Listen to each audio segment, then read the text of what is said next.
जय श्री राम।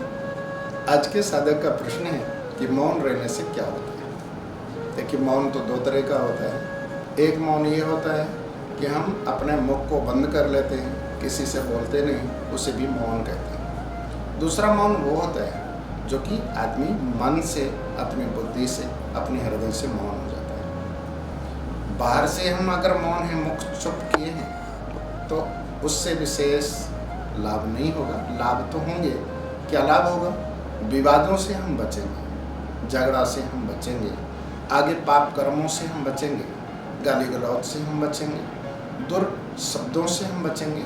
लेकिन अगर मन से हम मौन हैं तो हम विशेष पाप कर्मों से बिल्कुल बच जाएंगे और अपनी मनोवृत्ति को भगवान के चरणों में हम जोड़ पाएंगे। इसलिए हर व्यक्ति को मौन रहना चाहिए। आपका एक मौन लाखों विवादों को नष्ट कर देता है।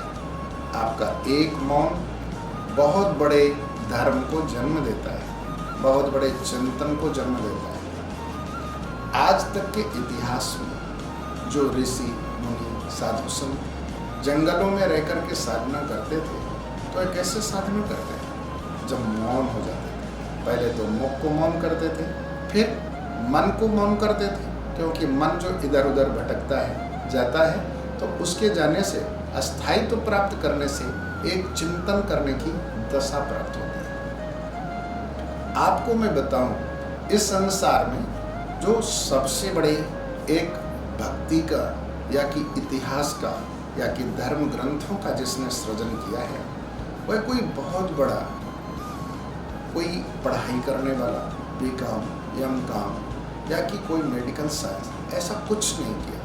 मात्र उनका एक चिंतन, मौन होकर के जब वह चिंतन करता है तो किसी न किसी इतिहास को वह निर्माण करता है, किसी न किसी इतिहास का वह सृजनहार होता है। चाहे वह आचार्य श्री गोस्वामी तुलसीदास जी महाराज हो, चाहे भगवान वेदव्यास जी महाराज हो, चाहे वह कोई भी हो, जिसने सुंदर चिंतन किया है और मौन होकर के अपने आत्मा का चिंतन किया है, तो वह परमात्मा से भी मिलता है और देश के रक्षक भी होता है। कोई एक बहुत बड़े चिंतन को अंजाम देता है। इसलिए मौन ऊपर से तो रहिए, आत्मा, मन को भी, आत्मा को कल्याण की भावना की ओर ले जाकर, कल्याण की इच्छा को लेकर के मन को एकाग्र करते हुए अगर ऐसा करेंगे तो विशेष लाभ आपको अवश्य होगा। इसलिए हर व्यक्ति को मौन होना चाहिए। आप भी मौन व्रत का पालन करें, जिससे कि विवादों से आप बचेंगे। कई झगड़े अपने आप समाप्त हो जाएंगे। जय श्री राम।